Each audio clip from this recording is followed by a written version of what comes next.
Oke, hari ketiga Lebaran,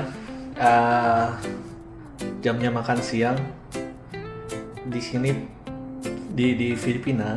Perbedaan yang paling berasa itu kalau kerja itu kebanyakan orang itu bawa baon. Baon itu bekal. Kayak aku hari ini bawa baon karena nggak tahu ya, emang kebiasaan mereka itu di sini hampir semuanya itu pasti bawa bekal.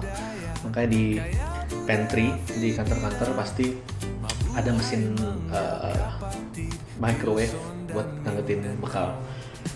Makanya juga di beberapa tempat itu nggak semua kantor-kantor itu punya warung-warung nasi di sekitarnya, karena memang kebanyakan orang berangkat kerja itu pasti bawa bekal. Tapi nggak berlaku buat semua ya, cuma kebanyakan karena rata-rata udah masak banyak di rumah karena mereka tinggalnya berkeluarga besar.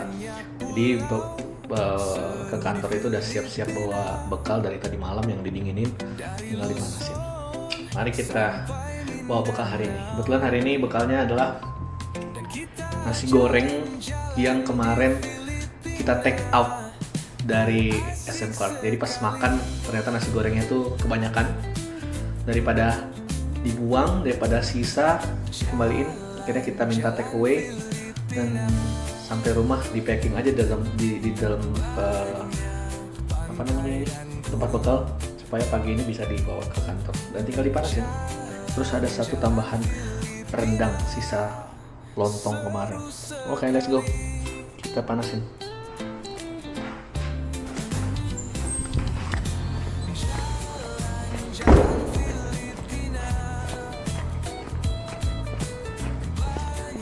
Biasanya kalau Senin sepi, orang-orang udah, karena pagi-pagi inboundnya udah jalan.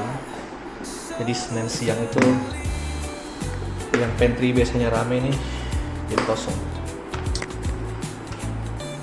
Kita mau panasin kurang lebih karena nggak masuk kulkas 1 menit aja loh.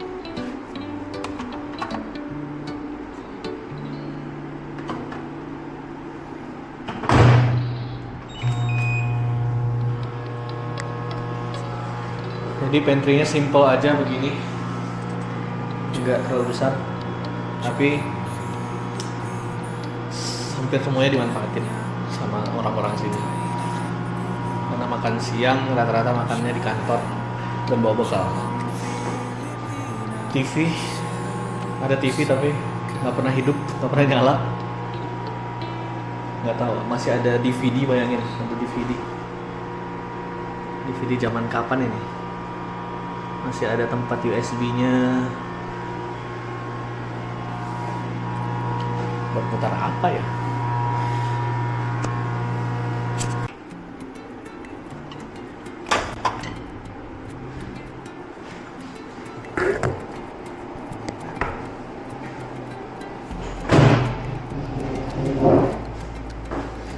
Mari kita coba.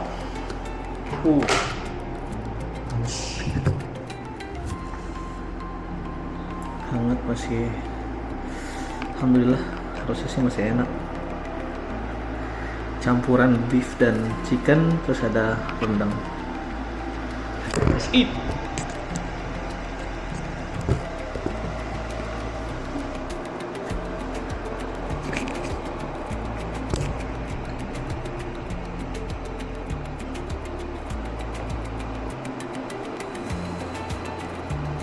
Panas sekali.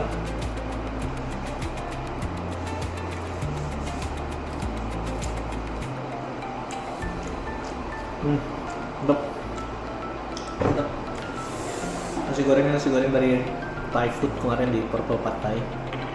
Nasi goreng langganan kita, cuma kemarin entah kenapa perut kayaknya kenyang, terus dia bikinnya juga porsinya porsi overload. Habis. Oke, pas dibawa pulang lumayan buat ini bekal.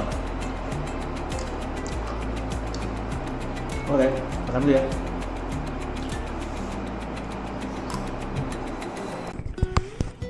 Ya, selesai makan. barusan ngobrol sama orang kantor soal krisis, karena di Filipina itu krisisnya tuh langsung impact ke kehidupan masyarakat sini. Kenapa? Karena subsidi minyak dan subsidi lainnya itu nggak sebesar Indonesia. Jadi harga minyak itu ketika minyak dunia naik, otomatis kita langsung impact, bisa seminggu setelahnya tuh langsung naik harganya. Contohnya ini buat bensin mobil aku pakai XCS itu sekelasnya Pertamax di Indonesia. Pertamax itu dulu sebelum krisis harga per liternya itu sekitar 57-58 peso per liter. Coba kita kalkulasi ya supaya ada perbandingan nih. 57-58 paling tinggi itu waktu itu sempat di 60 peso. Anggaplah 58 dikali 285 itu sekitar 16.000 per liter, 16.500 per liter, kisaran 15 sampai 16.000. Sekarang terakhir aku ngisi minggu lalu waktu pulang dari Baguio, itu lumayan kaget karena harga per liternya dari sebelumnya cuma 58 sampai 60 peso, sekarang harganya adalah harganya adalah 83 peso. Berarti difference-nya sekitar 7.000 dibagi 16.500, 40% naiknya harga bensin. Bayangin, kalau kita sekali ngisi, biasanya aku sekali ngisi itu hampir 2.000 peso. 2.000 dibagi harga dulu awal 60 peso, sekitar 33 liter. Sekarang kalau aku isi 33 liter dikali 83 peso, itu 700 peso bedanya setiap ngisi bensin.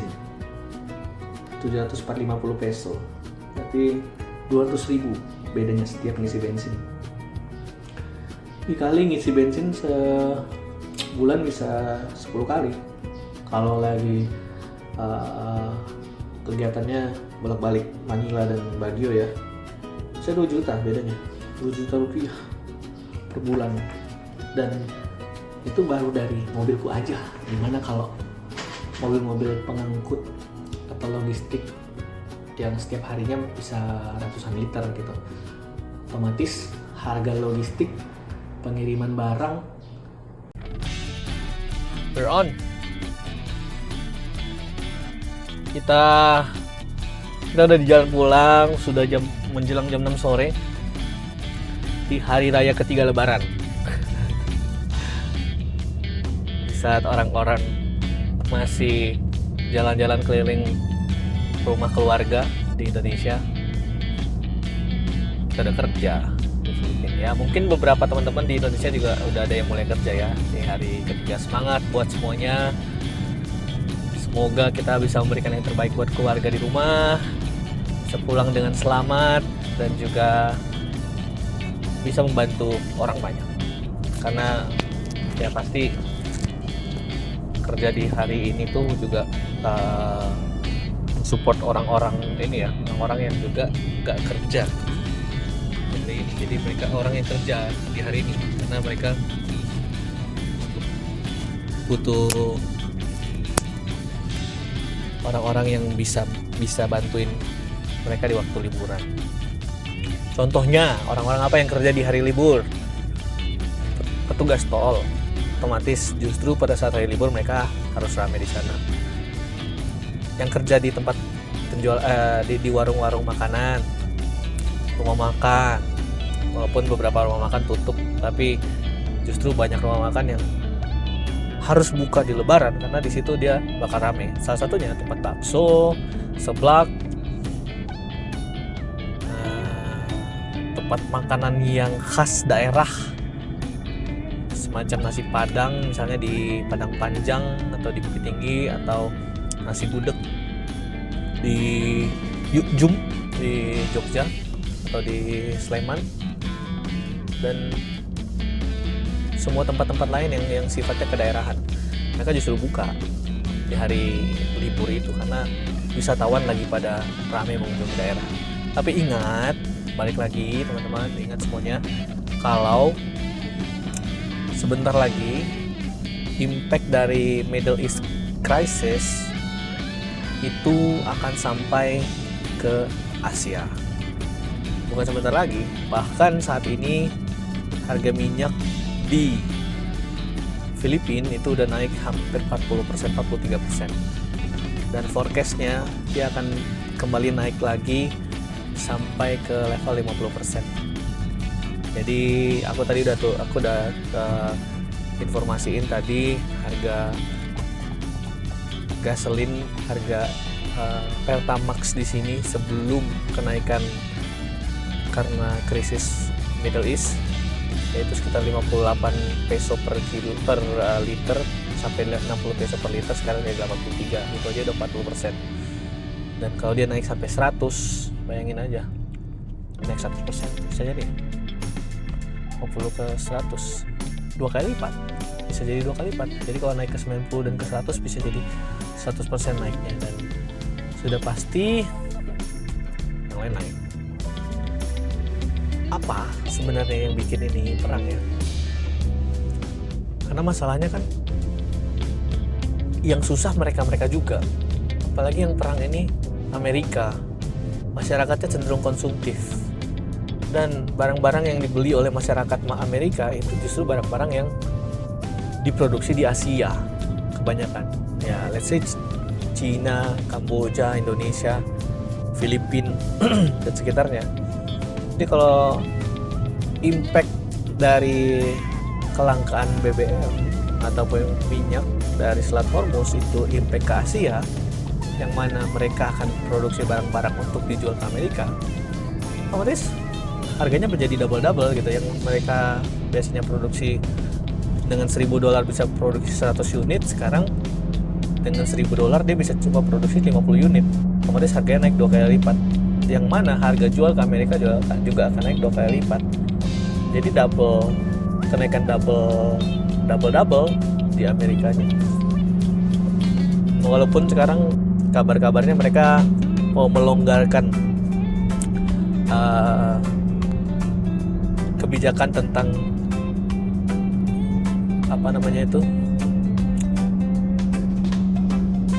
embargo. Jadi mereka sudah melakukan embargo terhadap Iran dan hasil minyak turunan dari tambang-tambang di Iran itu selama beberapa tahun, supaya orang-orang nggak boleh beli minyak Iran. Karena kalau ada salah satu dari negara yang bersahabat dengan Amerika itu membeli minyak dari Iran, otomatis hubungan dagang mereka akan berimpact juga. Amerika tidak akan beli barang-barang dari negara tersebut, dan bisnis di negara tersebut atau industri di negara tersebut juga akan turun drastis. Nah sekarang dengan kondisi yang sama, mereka melakukan penyerangan ke Iran dan harga minyak naik karena Iran menutup Selat Hormuz. Terus Amerika punya solusi yang nggak masuk akal. Dia mau membuka embargo Iran dengan memperbolehkan negara-negara lain membeli minyak Iran yang sudah ada di laut lepas.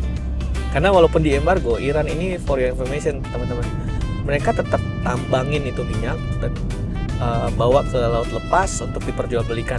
Beberapa pembelinya sebenarnya adalah negara-negara yang juga sebenarnya bersahabat dengan Amerika, cuma mereka membeli minyak ini dengan harga black market ataupun transaksinya yang tidak diketahui ataupun tidak resmi. Jadi minyak itu tetap mengalir ke negara-negara lain, cuma dengan harga dan transaksi yang berbeda. Nah, kalau memang Amerika punya solusi untuk ini dengan membuka embargo dari Iran, otomatis Iran juga belum tentu mau memperbolehkan kapal-kapalnya ataupun minyaknya dia dibeli oleh orang. Karena dia juga tanpa dibeli pun sama orang lain secara legal, dia sebenarnya udah bisa hidup negaranya tanpa pemasukan dari minyak ataupun pembelian minyak secara legal. Jadi nggak ngerti nih Amerika ini, terutama Donald Trump ini punya otak yang kacau. Nggak ngerti dia tujuannya apa, nggak ngerti itu karena impulsif atau memang itu karena strategi. Tapi kita lihat aja jadinya gimana. Oke? itu aja. Kita lagi sebenarnya mau coba mikrofon aja, bisa nggak kita rekam di sini masuk ke situ nanti di editing. Jadi bahas soal Iran namanya jadi canggih. Oke, kita mau beli cemilan dulu. Di sebelah sana ada cemilan makanan-makanan goreng-gorengan yang mirip gorengan di Indonesia tapi rasanya berbeda. Coba kita datangin. Oke.